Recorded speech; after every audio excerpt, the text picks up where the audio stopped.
అందరికీ వందనాలండి. పరిశుద్ధాత్మ దేవుడు మనందరికీ కూడా ఎలాగా నడిపించినాడు. ఈ ఉదయకాల సమయమున మనము దేవుని యొక్క ఆలయంలో ఉండుట మనందరికీ ఆశీర్వాదకరం. ఈరోజు ఒక ప్రత్యేకమైనటువంటి దినము కూడా భారతదేశానికి, భారతదేశ చట్టాలను లేక రాజ్యాంగాన్ని నిర్మాణం చేసినటువంటి అంబేద్కర్ గారి యొక్క జయంతి. ఈ సందర్భముగా మనం ఆయన జ్ఞాపకం చేసుకుంటూ ఉన్నాం. దేవుడు ఒక్కొక్క వ్యక్తిని ఒక్కొక్కలాగా ఈ భూమి మీద ఉంచుతాడు. అంబేద్కర్ గారిని కూడా ఒక ప్రత్యేకంగా ఉంచాడు అని నమ్ముతూ ఉన్నాను.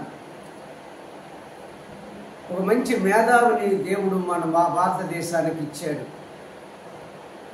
మేధావి అని ఎందుకు అంటూ ఉన్నానంటే, అతను చదివినటువంటి చదువులు చాలా అపారమైన చదువులు.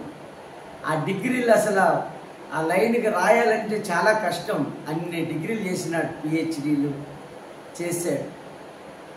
అయితే ఏమి ఆయన ప్రత్యేకత భారతదేశంలో అంటే, కొన్ని చట్టాలకు రూపకల్పన జరిగించాడు. అందులో భాగంగానే మనం ఈరోజు చక్కగా బ్రతుకుతూ ఉన్నాం, స్వేచ్ఛగా బ్రతుకుతున్నాం. వాక్కు స్వతంత్రం వచ్చింది, ఈరోజు చక్కగా మాట్లాడగలుగుతూ ఉన్నాం. బైబిల్ కూడా కొన్ని చట్టాలను చేసింది. ఆ చట్టాలు దేవుడి చట్టం. ఇక్కడ మనం గమనించవలసింది రెండు చట్టాలు, ఒకటి దేవుడి చట్టం, ఒకటి మానవుడి చట్టం. ఈ చట్టాలను ఎవరైతే అనుసరిస్తారో, ఈ చట్టాలను ఎవరైతే గౌరవిస్తారో వారందరూ కూడా సుఖశాంతులతో బ్రతుకుతారు.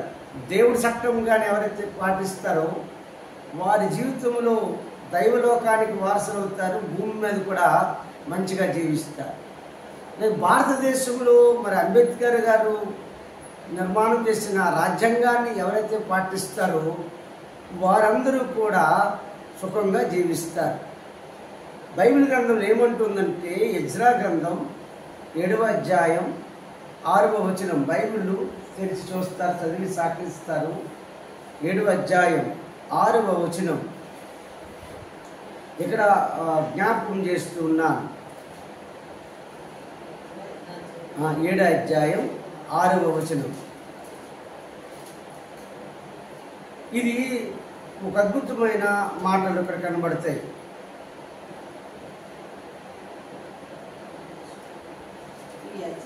ఈ ఎజ్రా ఇశ్రాయేలు దేవుడైన యెహోవా అనుగ్రహించిన మోషే యొక్క ధర్మశాస్త్రమందు ప్రావీణ్యత గల శాస్త్రి మరియు అతని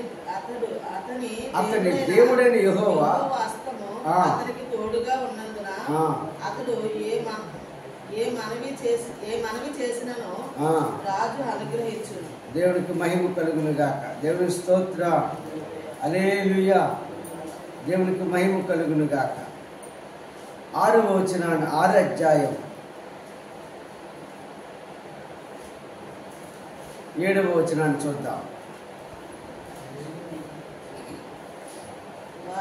వారి అధికారి పెద్దలను దేవుని మందిరమును వారి స్థలమందు కఠినపరచనియుడి మరియు దేవుని మందిరమును కట్టించున్నట్లుగా యూదుల యొక్క పెద్దలకు మీరు చేయవలసిన సహాయం గురించి మేము నిర్ణయించినదేమనగా, రాజు యొక్క సొమ్ములో నుండి అనగా నది అవతలంతటి నుండి వచ్చిన పన్నులో నుండి వారు చేయు 26వ వచనం 7వ అధ్యాయం 26వ వచనం చదువుదాం. ఎజ్రా గ్రంథం 7వ అధ్యాయం 26వ వచనం. ఇక్కడ గమనించండి అందరూ కూడా. అంటే ఇప్పటి వరకు ఈ విషయాలు ఎందుకు చదివించానంటే, మోసే ధర్మశాస్త్రం ఒకటి ఉన్నది. ఆ ధర్మశాస్త్రమును అనుసరించడంలో ఈ ఎజ్రా గొప్ప ప్రావీణ్యత గలవాడు. మోసే యొక్క ధర్మశాస్త్రము ప్రావీణ్యత గల శాస్త్రి. అయితే ఈ శాస్త్రి ఒక మంచి మాటను తెలియజేస్తున్నాడు 26వ వచనంలో. ఈ 7వ అధ్యాయం యెషయా గ్రంథం 7వ అధ్యాయం 26వ వచనంలో ఏమనుందంటే, నీ దేవుడైన దేవుని ధర్మశాస్త్రము గాని రాజు యొక్క చట్టము గాని గై కొనని వాడెవడో త్వరగా విచారణ చేసి మరణ శిక్ష అయినను స్వదేశ త్యాగమైనను ఆస్తి జప్తైనను ఖైదీనైనను వారికి విధింపవలను అని రాసి ఉంది. గమనించండి, ఇక్కడ 2 చట్టాలు రాయబడ్డాయి, దేవుడి చట్టము, మనుషుల చట్టము. దేవుడి చట్టము మీరినా మనుషుల చట్టము మీరినా అక్కడ కొన్ని విషయాలను చెప్తూ ఉన్నాడు. వారు ఎవరైతే ఈ చట్టాలకు మీరుతూ ఉన్నారో వారిని మీరు విచారణ చేయండి. వారికి ఏమి చేయాలంటే మరణశిక్ష విధించండి. వారు ఏదైతే తప్పు చేశారో ఆ పరిధిని బట్టి చట్టం ఏది దాటారో, అలాగే దేశం నుంచి బహిష్కరించండి. 3వదిగా ఆస్తిని జప్తు చేయండి. 4వది ఖైదీగా మార్చండి అని రాస్తుంది. ఇది అద్భుతమైనటువంటి విషయం. ఇదే ప్రపంచమంతా కూడా జరుగుతూ ఉంది. ఆనాడు మోసే ద్వారా మానవ జాతికి ఒక చట్టాన్ని ఏర్పాటు చేశాడు. ఈరోజు భారతదేశానికి అంబేద్కర్ గారి ద్వారా ఒక చట్టాన్ని తయారు చేశాడు. చాలాసార్లు చట్ట విరోధమైన పనులు చేసి జైలుకి వెళ్తూ ఉన్నారు. అలాగే దేవుడి చట్టాన్ని మీరి నరకానికి వెళ్తూ ఉన్నారు. దేవుడి చట్టాన్ని మీరితే నరకానికి వెళ్తారు, మనుషులు చేసే చట్టాలను మీరితే జైలుకి వెళ్తారు, లేకపోతే ఉరిశిక్షలు వేస్తారు. ఒక్కొక్కసారి మనుషులు ఏం చేస్తారంటే దేవుడి చట్టాలను పక్కన పెట్టి వారి సొంత చట్టాలను తయారు చేస్తారు. అది కూడా తప్పే. ఒకసారి దానియేలు గ్రంథాన్ని మనం పరిశీలిద్దాం. 6వ అధ్యాయం 7వ వచనం. 6వ అధ్యాయం 7వ వచనం మీరు గమనిస్తారు. అక్కడ దర్యావేసు ఒక చట్టం తీసుకొస్తున్నాడు. ఆ చట్టము పరిధి ఏమిటయ్యా అంటే జ్ఞాపకం చేస్తున్నాను. అక్కడ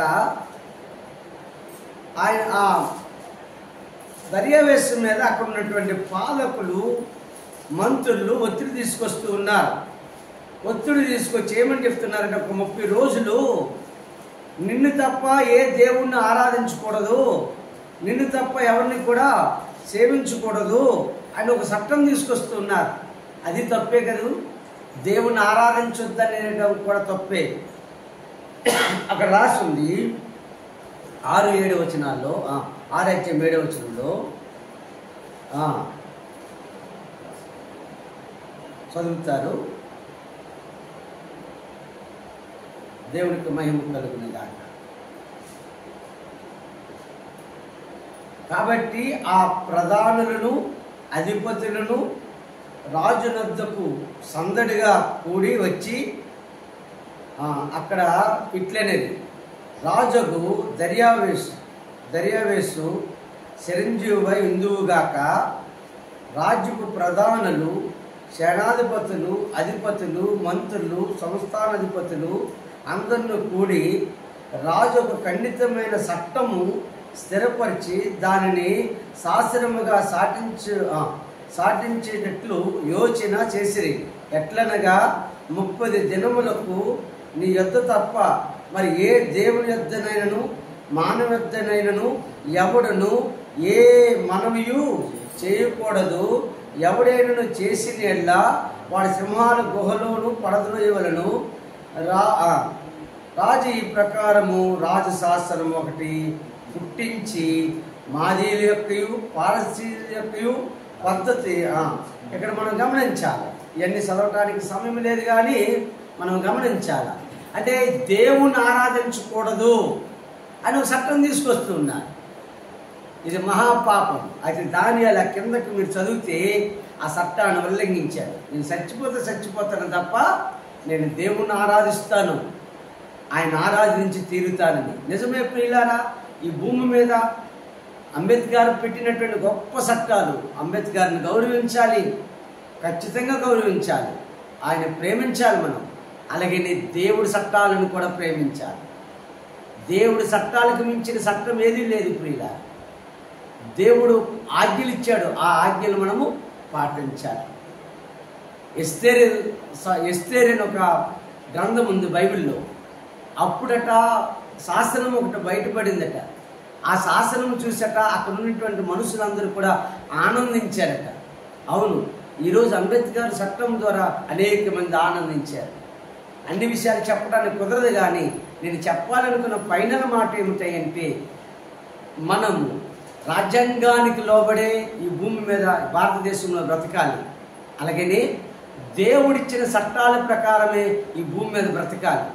నేను మొదటి చెప్పినట్టుగా దేవుడి చట్టము నువ్వు అనుసరిస్తే పరలోకానికి వెళ్తావు, మనుషుల చట్టం అనుసరిస్తే భారతదేశంలో చక్కగా జీవిస్తావు.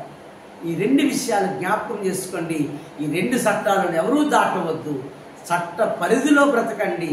అట్టి కృప మన దేవుడు మనకు అందరికి ఇచ్చునుగాక. ఆయన శక్తి మనకు వచ్చునుగాక. ఆమేన్, ఆమేన్.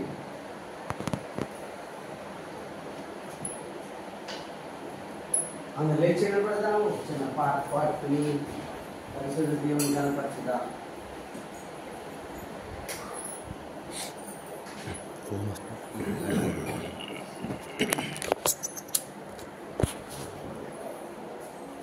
అమ్మ అయింది ఇది.